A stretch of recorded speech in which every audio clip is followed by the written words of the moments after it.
에베소서 3장 1절에서 13절까지 말씀입니다. 에베소서 3장 1절에서 13절까지 말씀. 찾으셨으면 제가 봉독하도록 하겠습니다. 이러므로 그리스도 예수의 일로 너희 이방인을 위하여 갇힌 자 된 나 바울이 말하거니와 너희를 위하여 내게 주신 하나님의 그 은혜의 경륜을 너희가 들었을 터이라. 곧 계시로 내게 비밀을 알게 하신 것은 내가 먼저 간단히 기록함과 같으니 그것을 읽으면 내가 그리스도의 비밀을 깨달은 것을 너희가 알 수 있으리라.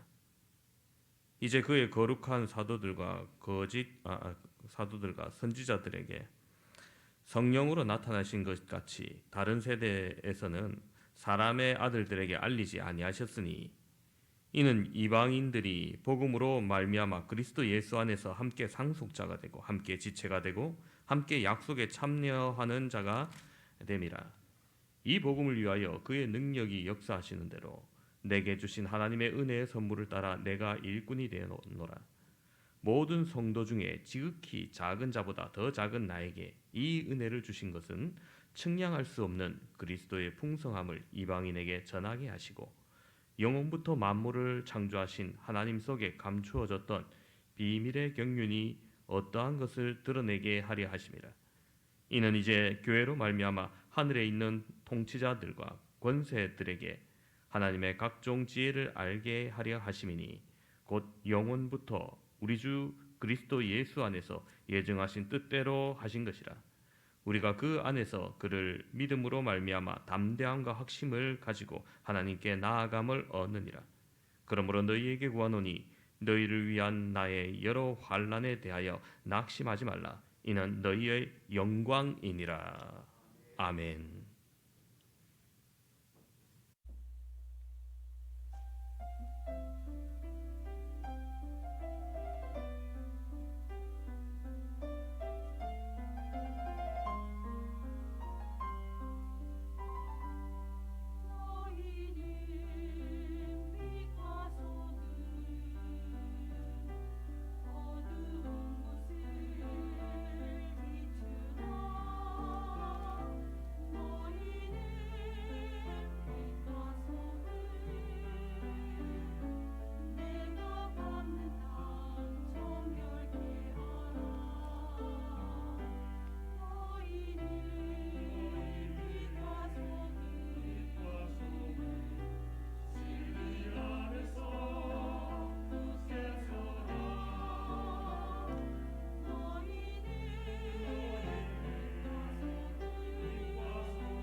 아멘. 하나님께 영광의 박수를 돌립니다.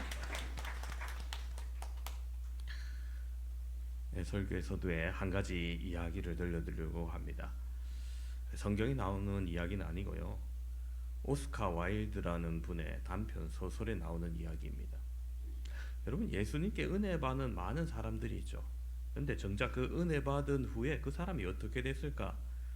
성경에 이야기가 별로 나오지 않습니다. 그래서 오스카 와일드는 이 점을 착안해서 과거의 은혜를 베풀었던 사람들을 만나는 예수님의 모습을 상상을 통해서 소설을 씁니다. 알코올 중독자를 만난 예수님께서 그에게 묻습니다. 어디서 본 적이 있지요? 그러니까 그가 말합니다. 예, 저는 절름발이었습니다. 당신이 고쳐주심으로 걷게 되었죠. 전에는 얻어먹고 살았지만 지금은 할 일이 없습니다. 누구도 환영해주지 않아서 그럭저럭 그냥 술이나 먹고 살다 보니까 알코올 중독자가 됐다는 거예요. 두 번째로 예수님이 창녀를 만났습니다. 예수님께서 묻습니다. 창녀일 때 내가 용서하고 구원해 주었는데 왜 아직도 창녀로 사느냐? 그녀가 대답합니다. 당신으로부터 구원을 받고 창녀 생활을 청산했습니다. 그러나 누구도 거들떠보지 않았습니다. 오도 가도 갈 데 없는 몸, 외로워서 살 수가 없어 다시 창녀가 되었습니다. 세 번째 사람을 만났습니다. 마지막으로 만난 사람은 싸움질하는 불량배였습니다. 예수님께서 묻습니다. 당신은 왜 불량배가 되었습니까?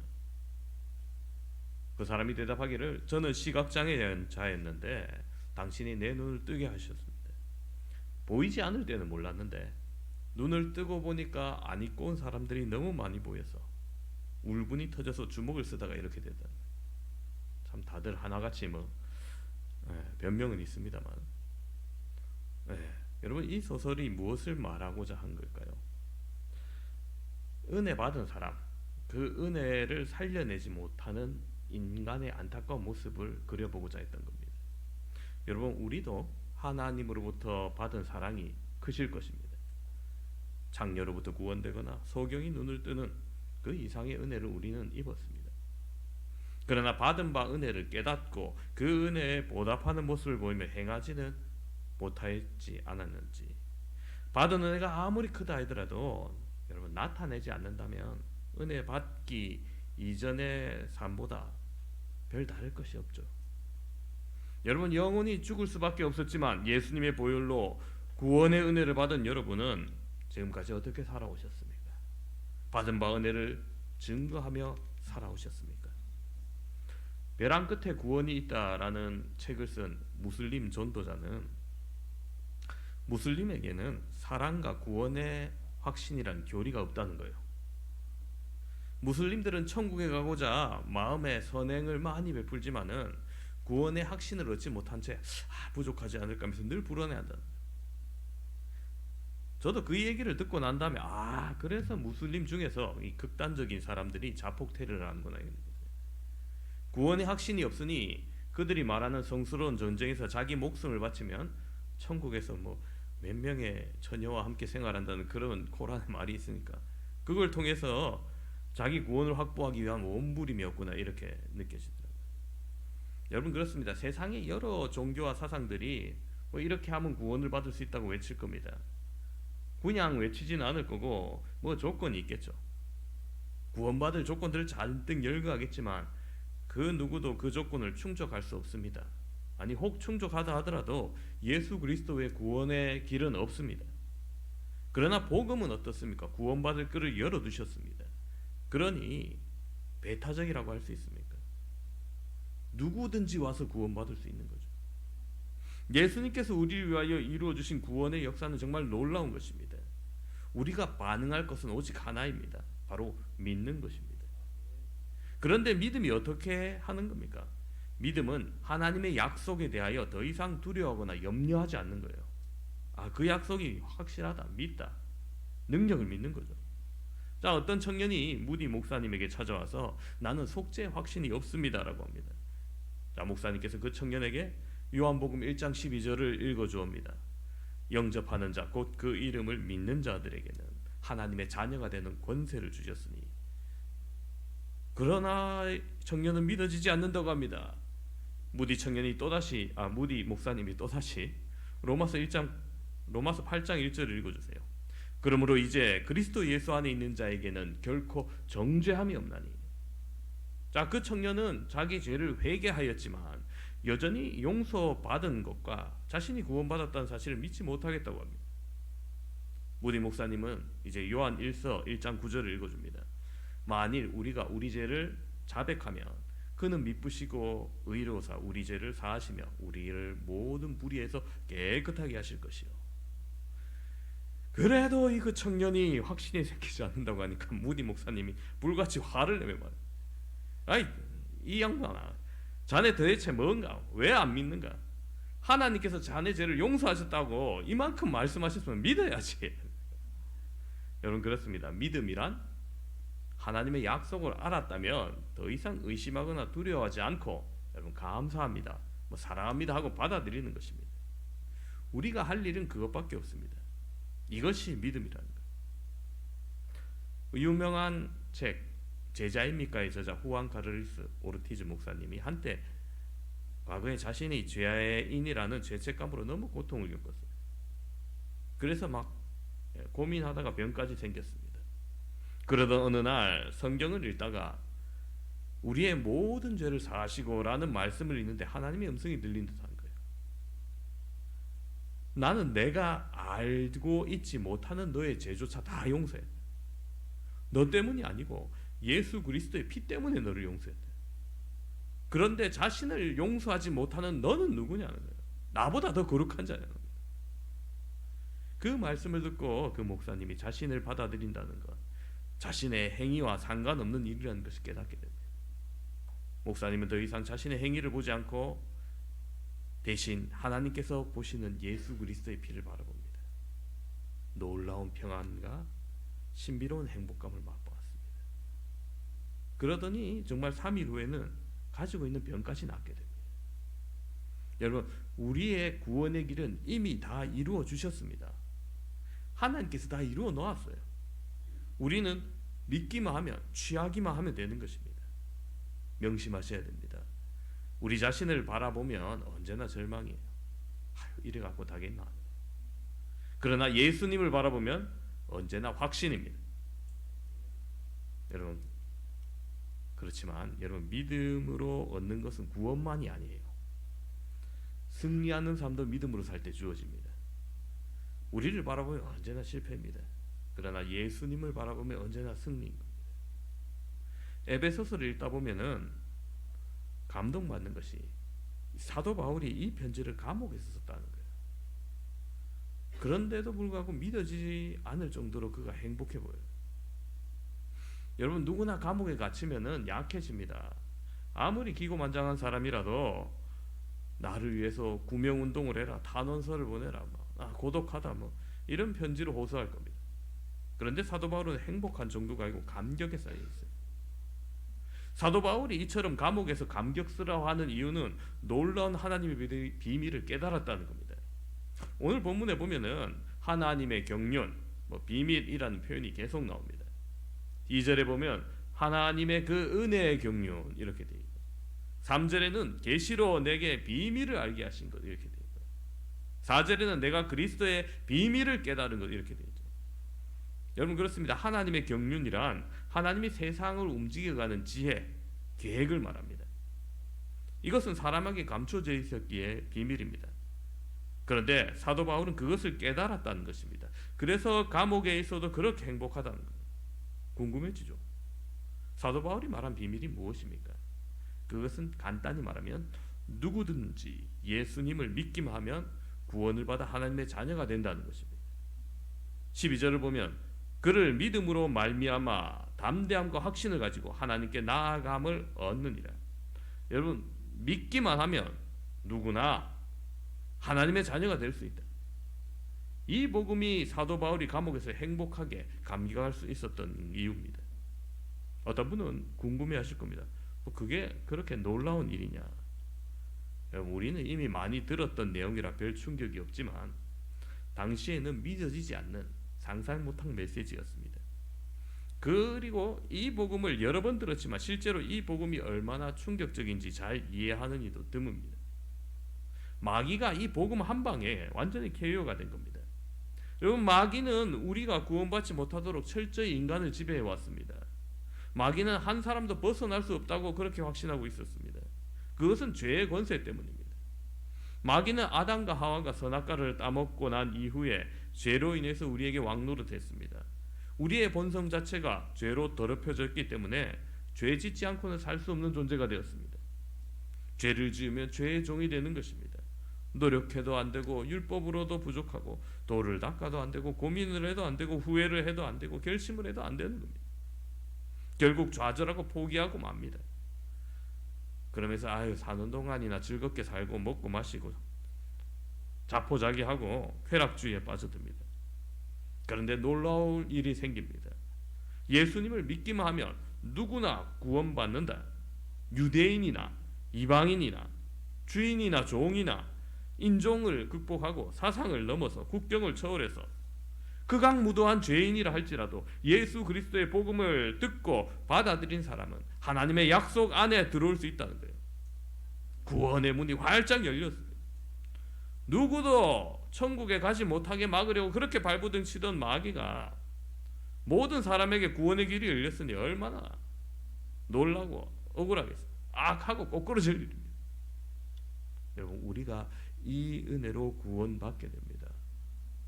이 은혜는 우리를 어떻게 변화시킬까요? 첫 번째로 우리에게 깨달음의 은혜가 임합니다.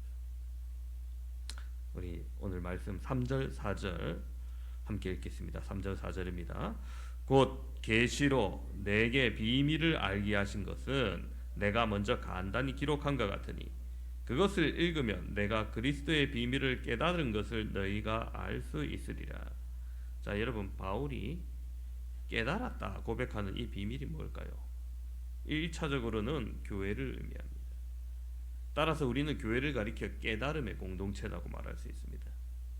자, 여러분, 성경학자들이 이 에베소서와 골로새서를 가리켜 쌍둥이 서신이라 이렇게 말합니다. 같이 쓰여졌다는 거죠. 그래서 에베소서를 읽다가 이해 안 될 때 골로새서를 읽으면 이게 이런 뜻이었구나 알게 되고, 또 골로새서를 읽다가 잘 깨달으지 않을 때 에베소서를 읽으면 서로 보완돼서 그 뜻이 자명하게 드러나도록 되어 있습니다.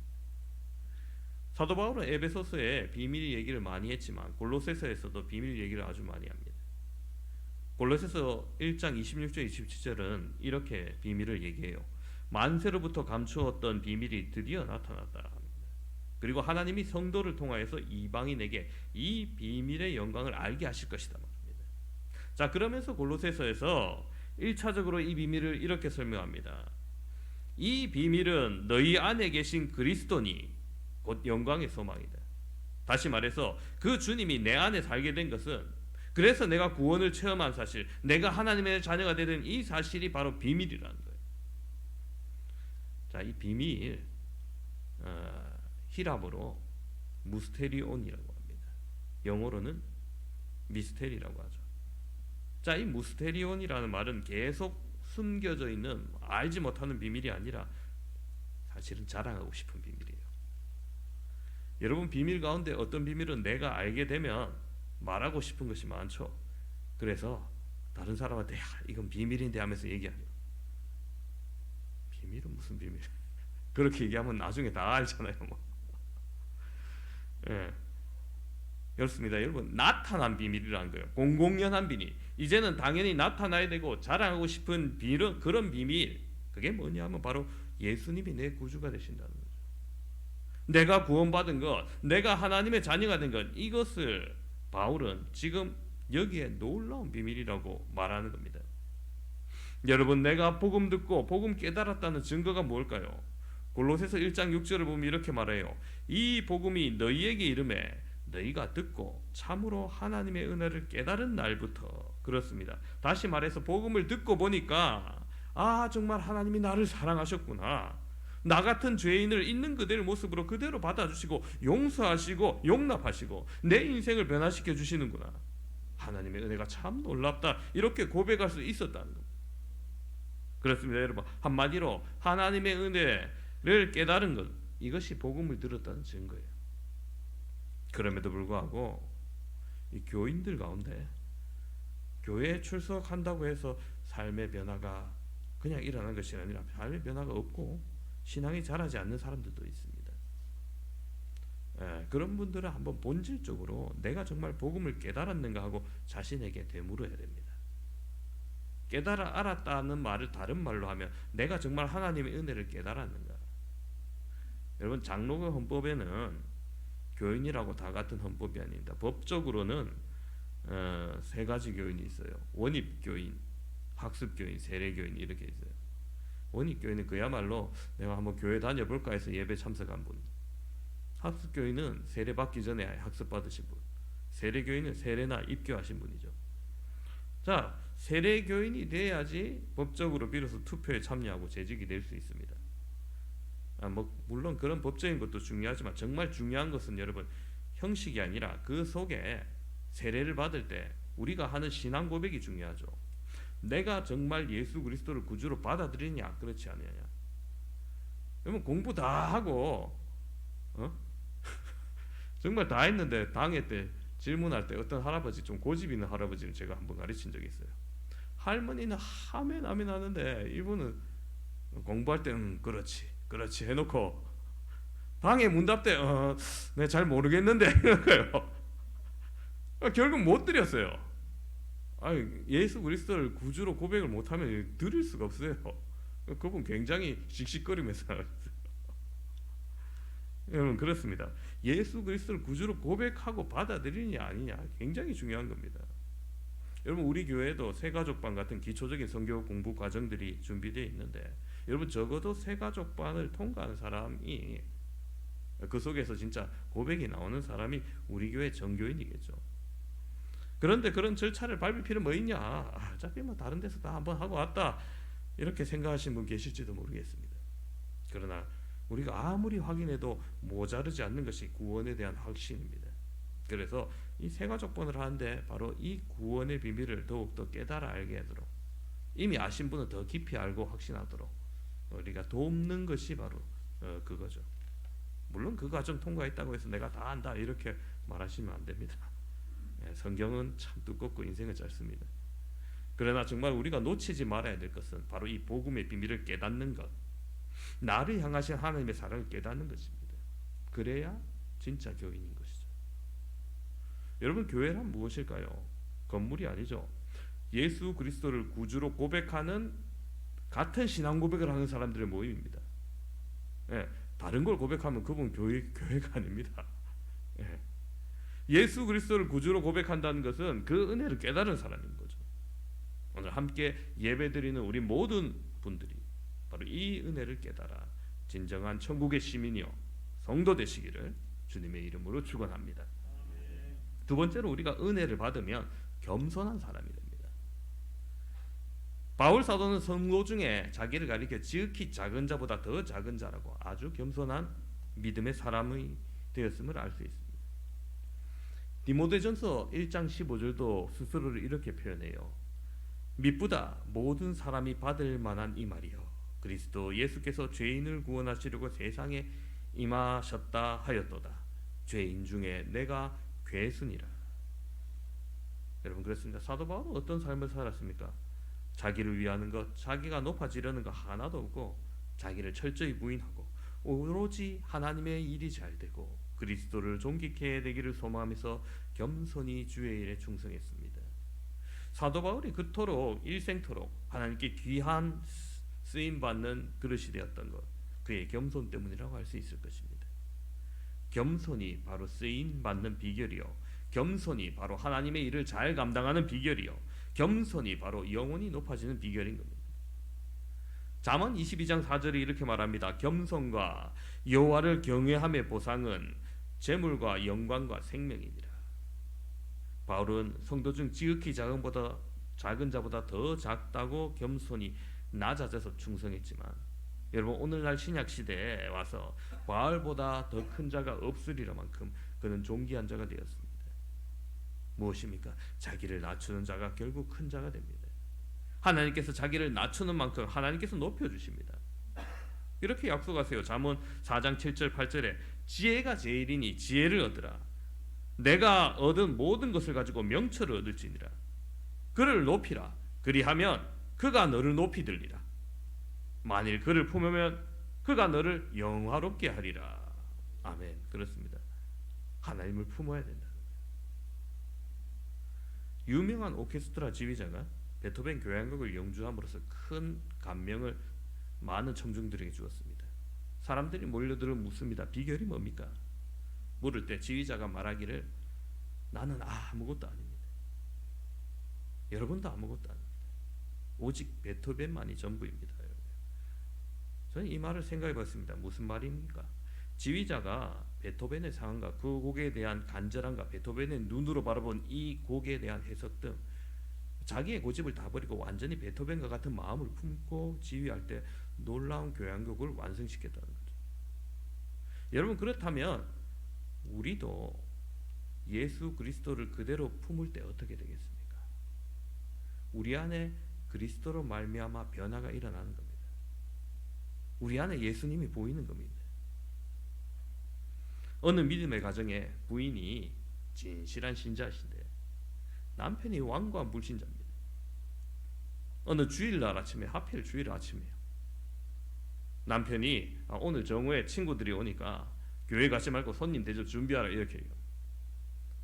그런데 그러나마나 부인이 시간이 되어 옷 갈아입고 성경 찬송 들고 교회에 갔다 왔습니다. 예배 마치고 돌아오니 남편이 씩씩대면서 고래고래 소리를 지르고 장작 패듯이 부인을 팹니다. 그때 부인이 예수님의 십자가를 생각하면서 반항하지도 않고 기도하면서 매를 맞습니다.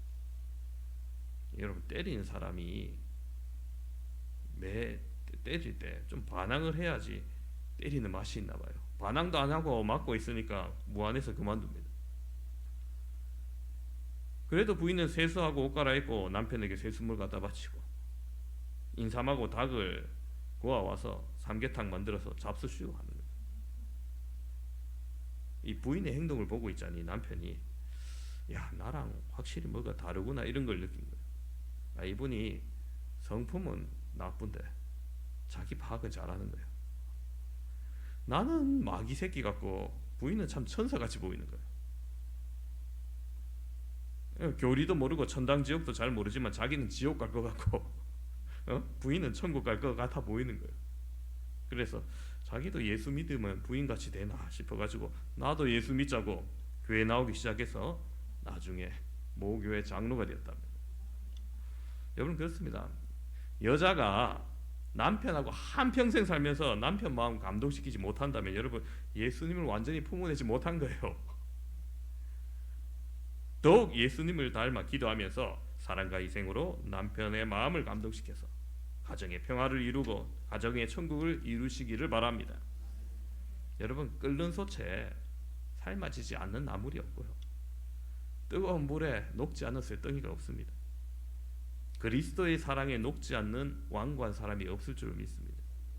쇠덩이같이 완고한 남편도 그리스도의 사랑에 대하면 다 녹아날 줄로 믿습니다. 여러분, 우리가 겸손한 사람이 되어 바로 그 겸손한 예수님을 본받아 내 주위의 사람을 변화시킬 수 있길 바랍니다. 내 안에 품은 예수 그리스도로 말미암아 그들이 함께 후사가 되고 함께 지체가 되고 함께 약속에 참여한 자가 될 수 있도록 그리스도의 일꾼이 되시기를 바랍니다. 세 번째로, 우리가 은혜를 받으면 환난 속에서도 낙심하지 않습니다. 13절 함께 보도록 하겠습니다. 그러므로 너희에게 구하노니 너희를 위한 나의 여러 환난에 대하여 낙심하지 말라. 이는 너희의 영광이니라. 그렇습니다. 이 땅의 성도, 이 땅의 교회는 여러분 환난과 핍박 중에 오히려 더 성장합니다. 역사적으로 볼 때 그리스도인의 복음은 환난과 핍박의 바람을 타고 더 빨리 전파되었습니다. 믿음을 지키며 하나님의 일을 하다가 환난을 당해도 낙심하지 말고 사명을 가지고 더욱더 충성해야 됩니다. 사도 바울은 하나님의 사명을 위해서 감옥에 갇힌 일 영광으로 생각하면서 충성합니다. 복음 자체가 영광이고 복음 전하는 직분이 영광이며 복음을 위해서 고난받는 자는 더 큰 영광입니다. 베드로전서 4장 12절 13절도 이렇게 말합니다. 사랑하는 자들아, 너희를 연단하려고 오는 불시험을 이상한 일 당하는 것 같이 이상히 여기지 말고 오히려 너희가 그리스도의 고난에 참여하는 것으로 즐거워하라. 이는 그의 영광을 나타내실 때 너희로 즐거워하고 기뻐하게 하려 함이라. 아멘. 그렇습니다. 복음을 알고 나니 역사가 어떻게 진행될 줄 알았기 때문에 바울은 그 모든 것을 아는 겁니다. 이방인의 시대가 올 것을 알았기 때문입니다. 믿음으로 구원받는 복음의 시대가 올 것을 안 것입니다. 그러니 자신이 이 일로 인하여서 고난당하는 거 오히려 자랑스럽게 여기고 다양이라고 여겨지는 것입니다. 이런 믿음이 위대한 삶을 살게 하는 겁니다. 아무리 삶이 힘들어도 나는 죽고 예수로 사는 자는 두렵지 않는 겁니다. 더욱이 우리 모두 예수님을 의지하여서 승리하는 삶 살기를 축원합니다. 한 분의 귀한 간증이 있었습니다. 김용주 판사라는 분의 간증인데요. 그녀의 삶이 무엇인지 참 증언해 주었습니다. 여고 2학년 때 길을 가다가 그 조그마한 성경 있죠. 전도용 기드온 협회에서 나오는 표지 파란 거, 신약 성경 있고 시편 들어있는 그걸 또 받았어요. 이게 무슨 책이지 하고 이 표 보다가 시편 150편 6절 말씀을 봅니다. 호흡이 있는 자마다 여호와를 찬양할지어다. 할렐루야. 아니 호흡이 있는 자면 다 살아있는 사람 모두 다인데 여호와를 찬양해야 된다고? 그 이유를 알고 싶어 교회에 참석한 주일 찬송 중에 말할 수 없는 감동을 느끼고 교회를 계속 다니기 시작합니다. 그러다가 인하대 법학과에 입학하고 졸업합니다. 부모님은 그 사이에 계속 완강하게 예수님 믿는 거 반대했습니다. 집에서 어머니가 성경책을 다 찢어버릴 정도로 심하게 핍박하여 집에서는 기도할 때 욕실에 여러분 화장실에 물 틀어놓으면 시끄럽잖아요. 그 안에서 기도했대요. 대학 졸업을 앞두고 있을 때 기도해줄 신앙의 선배 두 분에게 그때 되면 좀 뭐 할까 막막하죠. 졸업하면 뭐 해야 되지. 미래에 대해서 기도 부탁을 했는데 서로 모르는 분이었는데 둘이 똑같이 사법고시 준비하라고 그리고 응답을 말해주더라는 겁니다. 그래서 사법고시 준비를 하려고 신림동 고시원 쪽방에 들어갔는데 부모님들이 많이 걱정하시는데 오히려 자기는 감사하더래요. 무엇보다도 마음껏 기도할 수 있고 찬양할 수 있어서 감사하더래요. 이분이 대학교 들어가서는 대학부에서 교회에서 봉사를 하는데 장애아 부서에서 봉사를 했습니다. 고시 공부를 하다가 보니까 그 봉사하는 시간도 점점 부담이 되더라는 거예요. 그래서 좀 그만두고 나중에 사법고시 붙고 안정되면 할까 이런 생각을 하던 차에 마침 자기가 맡은 장애 아이 위에 넘어져가지고 실수로 그 아이 다리가 부러진 사고가 납니다. 너무 죄송해서 아이 부모한테 가서 정말 죄송하다고 사과를 하는데 그 부모님이 예수님도 믿지 않는 부모인데 오히려 선생님 괜찮냐고 걱정을 해주는 것을 듣고 깊이 회개합니다. 내가 다시는 봉사를 그만두지 않기로 결심을 합니다. 그런데 여러분 그게 참 현실에 힘들죠. 장애우 봉사를 하면 일이 점점 많아지고 사법고시 1차는 어떻게 붙고 2차를 앞두고 계속 공부하는데 모의고사 성적을 보니까 크게 떨어져서 낙심하고 기도합니다. 그때 하나님이 말씀하십니다. 내가 기도하고 구한 거 지금까지 안 들어준 것이 있느냐. 그런 음성을 듣고 다시 힘을 내어서 2차 시험에도 합격하게 됩니다. 자 여러분 1차 2차 합격하면 이제 어디 갑니까? 사법연수원 갑니다. 그러면 이제 뭐라도 돼요. 그죠? 변호사가 되든지 판검사가 되는 건 힘들죠. 그 중에 상위 성적 평가니까. 자 거기서 여러분 숨막힌 경쟁을 합니다.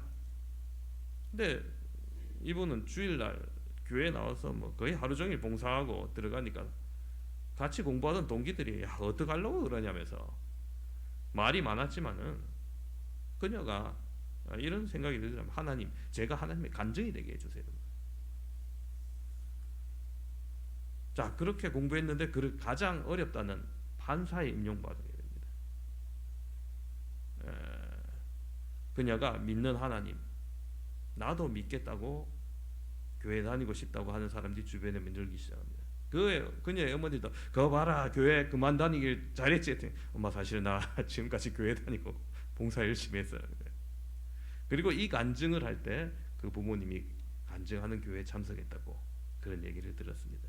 여러분 그렇습니다. 그녀가 하나님께서 나를 부족하게 하신 이유는 또 나에게 이런 믿음을 주신 이유는 그런 결과를 주신 이유는 결국 내가 특별해서가 아니라 나를 판사시키고 싶어서가 아니라 하나님의 영광을 드러내기 위해서 나를 사용하셨다고 생각했다는 겁니다.